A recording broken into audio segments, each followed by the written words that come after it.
I'm Anne, and I'm going to show you today how to do some cake decorating with roses. I'm going to give you the recipe for the frosting for decorating and also to make the roses and so forth. It's a fairly stiff frosting, but it has to be in order to stand up to the roses especially. It's a half a cup of vegetable shortening, white vegetable shortening, 1 pound of sifted confectionery sugar, and make sure you sift it because it will make it a lot easier in making your roses and decorations by going through the little tips. A few grains of salt, 4 or 5 tablespoons of milk, and 1 teaspoon of almond extract as opposed to vanilla if you're making a white frosting, because the vanilla extract might tint the frosting a little bit.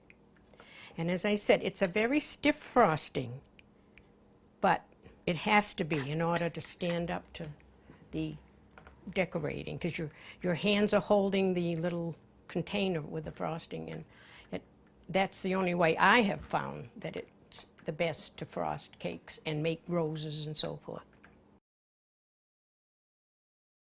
Now that I have given you the recipe for the frosting and so forth, I'll show you how I make roses. I have 2 different ways that I do it. I use either the tip 124, which makes an American Beauty rose. That's a little bit bigger.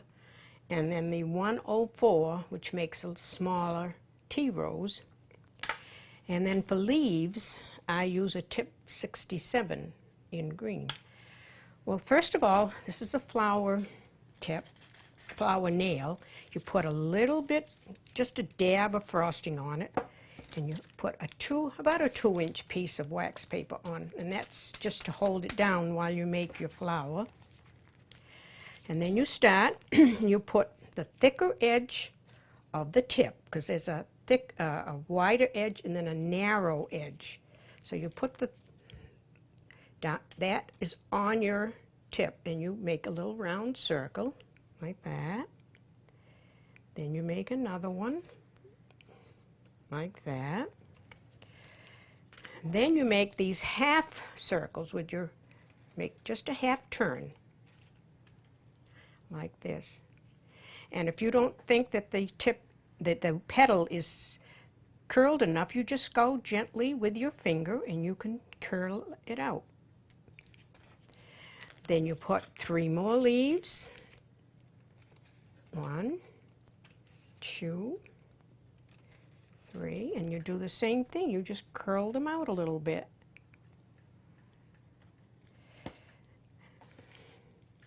Like that.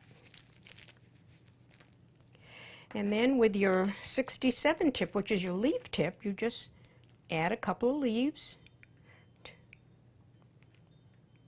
2 or 3, whichever. Usually 3, I think, makes it look better.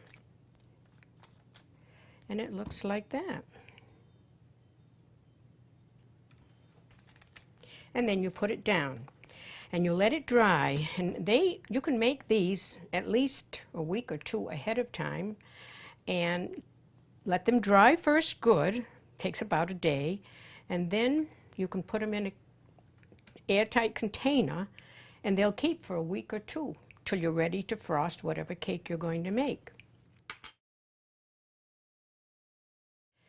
So then another way is you make it on a cupcake.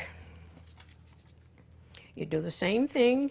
The thicker edge is on the cupcake, and you make a little round circle. That's the middle of the rose. And if frosting gets stuck on it like it is here at the tip, you just take it off with your fingers. And then you make another little round circle. And then you make your half turns with the tip down, the thick edge down.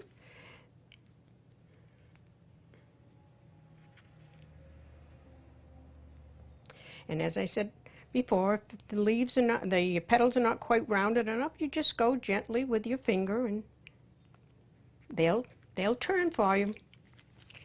And then make 3 more.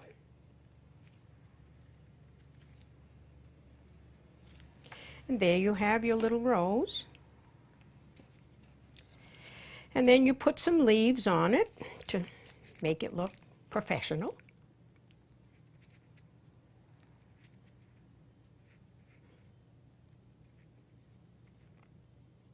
I usually like to see 2 leaves together like that. I think it looks better that way.